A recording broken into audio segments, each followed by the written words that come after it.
Je m'appelle Nafissa Amidou, je suis la directrice générale de l'entreprise Salma. L'entreprise Salma qui est une entreprise de fabrication d'aliments pour bétail. La composition de cet aliment est constituée de tiges de mil, d'acacia albida qu'on appelle communément gao, de tourteaux de coton, du son de blé, du calcaire, du phosphate ainsi que du sel.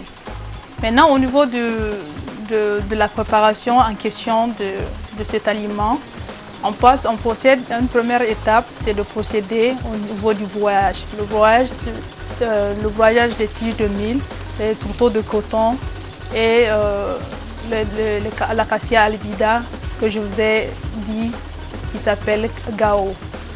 Maintenant, à la fin de ces broyages-là, on passe maintenant au niveau du pesage. Le pesage des aliments en question qu'on mélange ensemble. Maintenant, si je vous prends par exemple 30 kg de mélange, nous avons 6 kg de tiges de céréales, 9 kg de gao, 4,5 kg de tourteaux de coton, 4,5 kg de son de blé, 1,2 kg de calcaire, 1,8 kg de phosphate et 1,5 kg de sel. Maintenant, après le pesage, on les étale, nous avons un endroit pour étaler les produits. On pèse et puis on fait la constitution. Le mélange se fait chez nous à base de fourche ou bien avec les mains, parce que tout est manuel chez nous. On met les gants et on fait, par exemple, on fait le mélange à base des mains.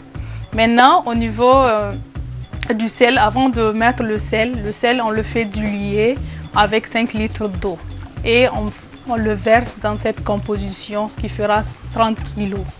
Maintenant, une fois mélangé, on procède maintenant au niveau du séchage. Le séchage se fait à l'ombre parce que avec les 5 litres d'eau qu'on met dans la composition, on ne peut pas le mettre directement dans les sacs pour éviter les moisissures.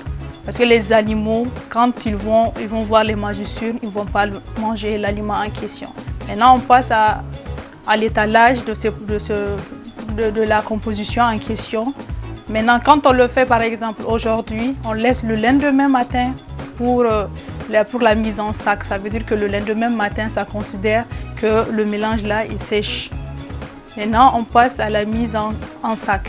Maintenant, nous disposons des sacs de 20 kg et des sacs de 10 kg. Les difficultés rencontrées, c'est que tout se passe manuellement, ce que j'ai eu à dire.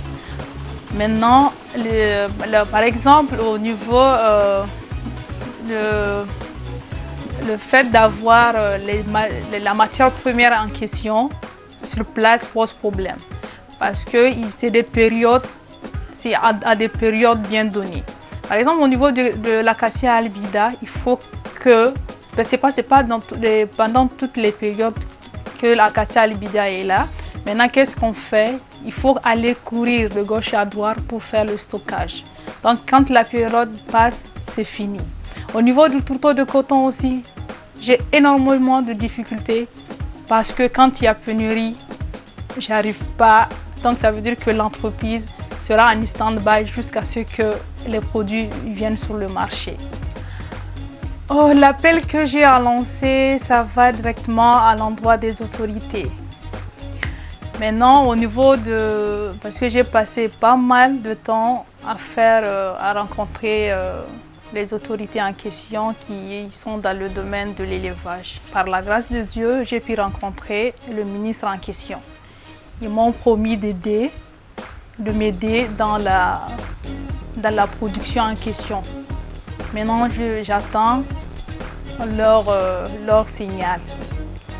Maintenant, ce que je souhaite, c'est d'aider les femmes entrepreneurs. Parce qu'il y a pas mal de femmes qui veulent être des modèles au niveau de l'entrepreneuriat. Mais malheureusement, au Niger, ça pose un peu de problème. Parce que l'entrepreneuriat de la femme est un peu mal vu.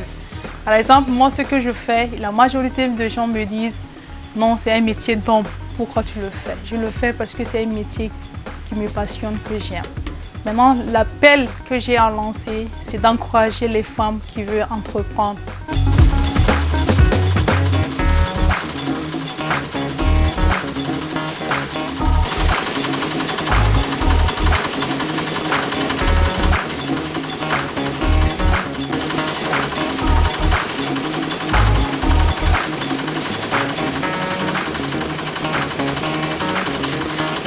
Le soleil nous cause problème, d'autant plus que, comme je vous l'ai dit, tout est manuel. Donc, on fait tout manuellement jusqu'au niveau du séchage. Si on avait des machines modernes, tout se fera non sous le soleil, mais dans un endroit bien fermé et tout le circuit se fera de manière mécanique. Sinon, il y a des machines pour ça, pour faire ces produits.